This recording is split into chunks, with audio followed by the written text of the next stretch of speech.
Namun dengan usia yang masih sangat muda, Gibran masih punya banyak waktu untuk berkembang lebih besar lagi. Saya menunggu kiprah Gibran selanjutnya. Saya menunggu keajaiban demi keajaiban yang Gibran persembahkan untuk kota Solo. Mantul, belum 2 bulan menjabat Gibran sudah dapat penghargaan. Ditulis oleh Ayas dari siwa.com. Gibran boleh saja masih muda, usianya baru sekitar 33-34 tahun. Tapi muda bukan berarti masih mentah atau belum matang. Muda belum tentu tidak berpengalaman, muda belum tentu tidak bisa bekerja. Gibran nampaknya siap menjelma jadi kepala daerah berprestasi dan siap meneruskan jejak ayahnya Presiden Jokowi. Jujur saya juga tidak menyangka Gibran berkembang dengan begitu pesat. Insting politiknya mulai terasa ketika dia memutuskan bergabung dengan PDIP. Visi dia jelas, yaitu ingin maju di Pilkada Solo. Untuk bisa maju dengan mulus di Pilkada Solo, dia harus bergabung dengan partai sebagai kendaraannya. Gibran memilih PDIP, partai yang juga menjadi kendaraan politik ayahnya. Gibran bisa saja tidak perlu masuk partai jika ingin maju di Pilkada Solo, sebab punya elektabilitas yang tinggi. Namun Gibran tidak ingin menjadi politisi yang matang secara karbitan. Gibran ingin menjadi politisi yang matang karena berproses di partai. Gibran juga nampaknya diam-diam mempelajari bagaimana Jokowi memimpin Solo, DKI Jakarta, serta Indonesia. Gibran memang memilih menjadi pengusaha, namun saya yakin dia benar-benar mempelajari setiap langkah Jokowi dalam bekerja menjadi seorang pemimpin. Saya kira saat ini Gibran adalah politisi muda yang sinarnya paling terang benderang. Wajar jika beberapa elit partai politik serta pejabat pemerintah sowan ke Solo hanya untuk mengunjungi Gibran. Gibran mulai mirip dengan Jokowi, bisa menjadi magnet bagi elit partai dan pejabat pemerintah. Gibran bekerja di Solo belum genap 2 bulan, namun nampaknya hasil kerjanya mulai tampak nyata. Gibran benar-benar sosok pekerja keras, tidak suka berleha-leha. Tak lama setelah dilantik, Gibran mengatakan akan langsung kerja. Terkini, Gibran sudah mendapat penghargaan dari Gubernur Jawa Tengah Ganjar Pranowo. Pemkot Solo berhasil meraih penghargaan dari pemerintah Provinsi Jawa Tengah. Penghargaan yang diterima adalah Penghargaan Pembangunan Daerah tahun 2021 kategori Kota Terbaik 2. Penghargaan tersebut diserahkan langsung oleh Gubernur Jawa Tengah Ganjar Pranowo kepada Wali Kota Solo Gibran Raka Buming Raka saat pelaksanaan Musrenbang Perubahan RPJMD Provinsi Jawa Tengah tahun 2018-2023 dan RKPD Provinsi Jawa Tengah tahun 2022 bertempat di Gedung Gradika Bakti Praja, Rabu 14 April 2021. Mendapat penghargaan itu, Gibran mengaku senang dan tak lupa mengucap syukur alhamdulillah. Menurutnya tentu Solo belum bisa berpuas diri. Ini menjadi pecutan semangat bagi Kota Bengawan untuk terus memperkuat pembangunan daerah demi kesejahteraan warga. Mungkin penghargaan yang diterima pemerintah Kota Solo tidak murni hasil karya Gibran sebab baru menjabat kurang dari 2 bulan. Tentu ada peran wali kota sebelumnya, namun setidaknya Gibran punya visi yang jelas dalam bekerja. Gibran juga tidak gengsi untuk melanjutkan kebijakan yang baik dari wali kota sebelumnya. Gibran mengutamakan kemajuan kota, bukan mencoba membuang kebijakan aneh hanya agar dianggap berbeda dari pemimpin sebelumnya. Gibran juga tak sungkan untuk belajar tata kelola kota dari orang yang berkompeten. Salah satunya adalah Ahok. Gibran benar-benar rendah hati, tidak merasa hebat dan tak butuh masukan dan nasihat dari orang lain. Gibran bisa menjadi pemimpin masa depan Indonesia yang baik sebab dia punya segalanya untuk mencapai hal itu. Gibran punya guru politik terhebat di Indonesia, seseorang yang tidak pernah kalah di pemilu yaitu Presiden Jokowi. Beliau berhasil memenangkan pemilu 5 kali berturut-turut. Gibran bisa belajar langsung dari ayahnya bagaimana menjadi seorang pemimpin yang hebat, sekaligus menjadi politik yang tak pernah kalah di pemilu. Hal ini menjadi nilai tambah dan kelebihan Gibran yang tak dimiliki politisi lain. Saya kira ke depan Gibran akan lebih banyak lagi mendapat prestasi.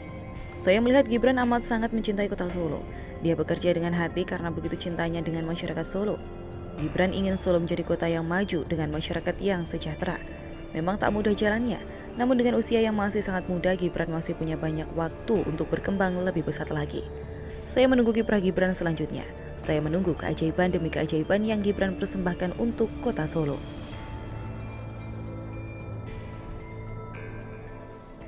Atau mungkin Amin Rais malah senang jika seruan Hayya Alal Jihad benar-benar terwujud. Polisi nampaknya harus terus mengawasi Amin Rais, jangan sampai mengabaikan setiap ucapan dan ancaman yang dilontarkan Amin Rais. Serem, begini ancaman Amin Rais kepada pemerintah. Ditulis oleh Ayas dari siwa.com. Amin Rais nampaknya tak peduli dengan bukan Ramadan.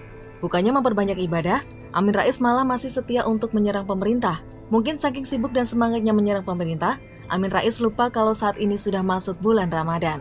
Secara organisasi, Amin Rais bergabung dengan Muhammadiyah, bahkan pernah menjadi ketua umum. Amin Rais dikenal juga sebagai intelektual yang liberal. Namun, Amin Rais juga seorang politisi. Nampaknya jiwa politik ini lebih dominan terhadap diri Amin Rais dibanding jiwa organisasi Muhammadiyah. Amin Rais boleh saja Muhammadiyah tulen, tapi demi politik, dia bisa saja tidak menjadi seorang Muhammadiyah. Secara ideologi, sebenarnya bisa dikatakan hampir tidak mungkin tokoh Muhammadiyah membela FPI juga HRS. Muhammadiyah kurang mengakui adanya Habib.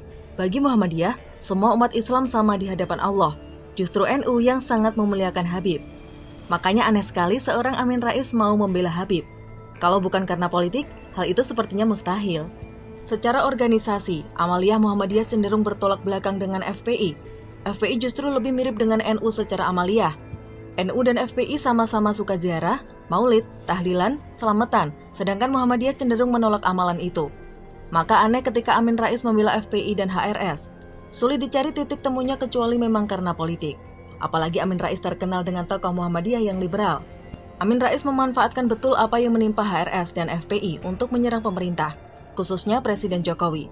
Saat 6 laskar FPI ditembak oleh polisi, Amin Rais datang ke istana dan mengingatkan Jokowi dengan neraka jahanam.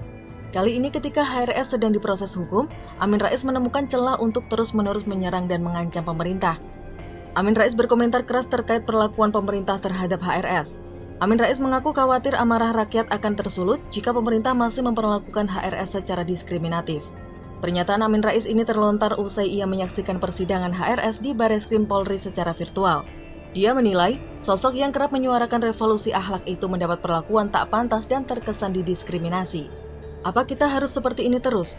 Jadi semua ahli hukum sebagian besar mengatakan pengadilan sesat. Hak seorang terdakwa diabaikan sama sekali. Saya kira itu melanggar HAM, ujar Amin Rais. Amin Rais menilai HRS merupakan salah satu tokoh Islam terkemuka di Indonesia, sehingga dia heran mengapa kriminalisasi terhadapnya terus berjalan bahkan sampai berlanjut ke pengadilan. Berkaca pada kasus tersebut, Amin Rais kemudian mengungkit kejadian di Kashmir, India, yakni berkumandangnya Hayya alal jihad, atau seruan berbuat jihad.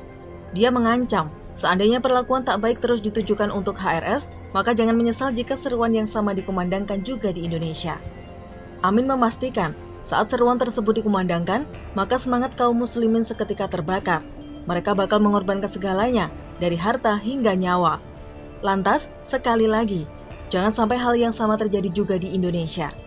Bagi orang yang paham Amin Rais ketika muda, sulit dipercaya kalau dia bisa tiba-tiba membabi buta dalam membela HRS. Padahal tokoh Muhammadiyah lain lebih memilih untuk menyerahkan proses hukum sepenuhnya kepada majelis hakim. Tokoh NU pun memilih tidak mengomentari kasus HRS. Namun karena memang Amin Rais ingin agar bisa terus-menerus menyerang pemerintah, maka dia memanfaatkan kasus HRS untuk menekan bahkan mengancam pemerintah. Amin Rais memang kerap merasa lebih besar dibanding pemerintah sehingga merasa kuasa untuk menekan dan mengancam pemerintah. Amin Rais mana pernah berpikir dampak buruk dari pernyataannya? Mana peduli jika ancamannya kepada pemerintah benar-benar bisa memicu chaos? Siapa sangka jika ternyata banyak yang terprovokasi dengan seruan jihad Amin Rais. Atau mungkin Amin Rais malah senang jika seruan Hayya alal jihad benar-benar terwujud. Polisi nampaknya harus terus mengawasi Amin Rais. Jangan sampai mengabaikan setiap ucapan dan ancaman yang dilontarkan Amin Rais. Jika lengah, ucapan dan ancaman Amin Rais mungkin benar-benar terwujud. Amin Rais ini bisa menjadi sengkuni yang nyata bagi bangsa Indonesia.